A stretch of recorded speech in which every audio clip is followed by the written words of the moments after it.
अस्सलाम वालेकुम रहमतुल्लाहि व बरकातुहू। माँ तो फिर माँ ही होती है।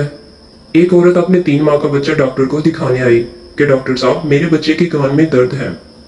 डॉक्टर ने बच्चे का मुआयना किया और कहा वाकई ही इसके कान में इन्फेक्शन हुआ है, और नोट पैड उठाकर कुछ दवाई लिखी और रुखसत किया। मैं हैरान था।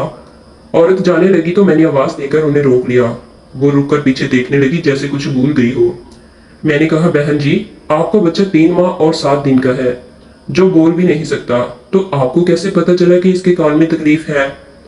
वो मुस्कुराई और मेरी तरफ रुख करके कहने लगी, भाई जी, आप कान की तकलीफ पे हैरान हैं। मैं इसकी रग रग से वाकिफ हूँ। ये कब रोता है, कब जागता है, कब सोता है, मुझे इसके सारे दिन का शेड्यूल पता है, क्योंकि मैं माँ हूँ। इंसान को जब कोई तकलीफ हो तो उसके दिन भर का शेड्यूल बदल जाता है, और खाने पीने सोने जागने के औकात बदल जाते हैं। तबीयत खराब होने से इंसान हर वक्त बेचैन रहता है। कल रात से मेरा बच्चा भी खिलाफ मामूल रोए जा रहा है। रात जागकर गुजारी मैंने इसके साथ।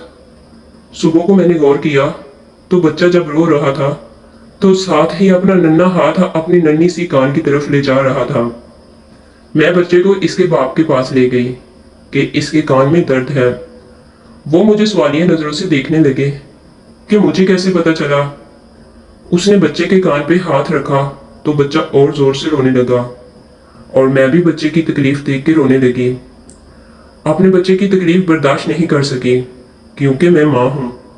औरत चली गई और मैं नम आंखों से देर तक खड़ा सोचता रहा कि माँ 3 माह के बच्चे का दुख दर्द समझ सकती है, और मैं रोजाना माँ से कितनी दफा झूठ बोलता हूँ, और वो यकीनन मेरे सारे झूठ जानती हैं, क्योंकि वो माँ है। तब से मैंने कभी माँ से झूठ नहीं बोला। अल्लाह सब माँ को जिंदा सलामत रखे, और जिनकी माँ दुनिया से पर्दा कर गई हैं, अल्लाह पाक उन्हें जन्नतुल फिरदौस में दाखिल करें। आमीन सुम्मा आमीन या रब्बिल आलमीन। मज़ीद अच्छी वीडियोस के लिए हमारे चैनल को लाइक, सब्सक्राइब और शेयर करें। शुक्रिया।